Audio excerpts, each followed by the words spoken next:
Knightsbridge, London, July 9th, 2025. Where Bentleys idle at red lights, designer boutiques cast shadows over marble sidewalks. And a man bled to death just steps from a luxury hotel.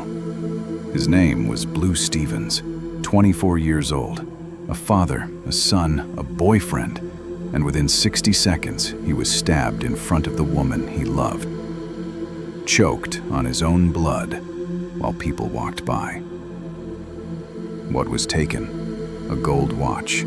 What was left behind? A city in fear. A family shattered, and a crime that exposed a silent epidemic no one wants to talk about. This is the story of the Knightsbridge Killing.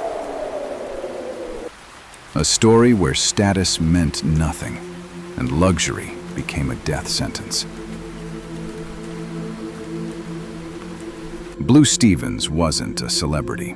He didn't have a six-figure salary, but he dressed sharp, walked confident, and never let his dreams out of sight. Born in South London, raised by a single mother, Blue had one obsession: music. By 22, he was a local producer, working with up-and-coming grime artists. But his greatest success? His 2-year-old son, and the girlfriend who stood beside him through everything.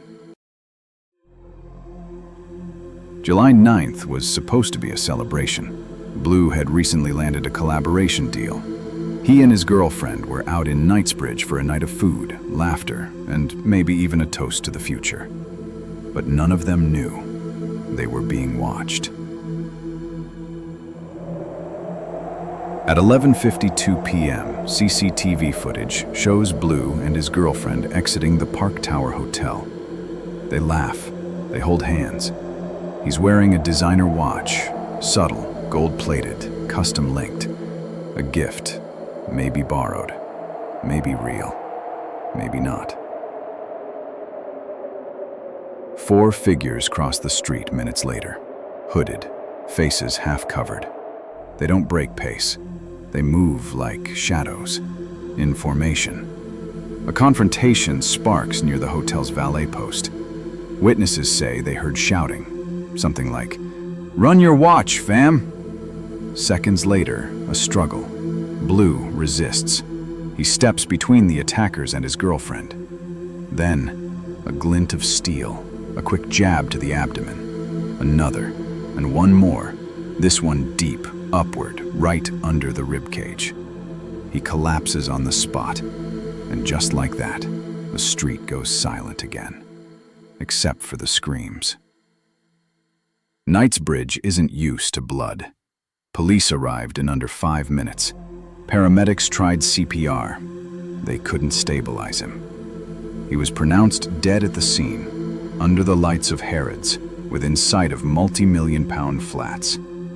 Detectives found 3 things that changed everything: a dropped glove, a partial print on a railing.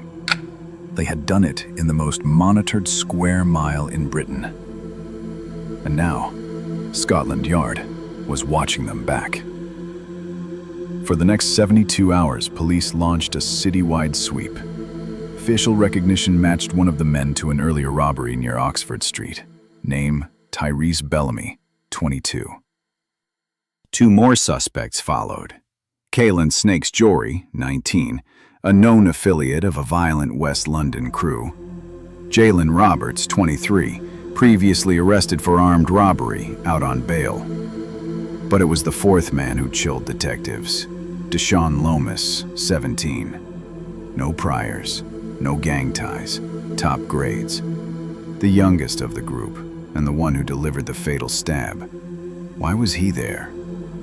That's the question that broke hearts and uncovered something much darker. This wasn't an isolated murder. In the months before Blue's death, there were 72 violent luxury watch thefts across central London. Cartier, Rolex, Audemars Piguet. The attackers often posed as rideshare drivers, food delivery couriers, or even tourists. Some used scooters, others used drones to scout targets in advance, and most of them, teenagers, recruited on Snapchat, paid in cash. and told one thing: you only get caught if you hesitate. Blue hesitated. He didn't run. He stood his ground. And for that, he died. The trial began in October 2025. All 4 suspects were charged with murder and conspiracy to commit robbery. Deshawn's testimony shocked everyone. He claimed he was told it would be a fake robbery. He thought Blue would hand it over. He said, "I didn't mean to kill him. I just wanted him scared."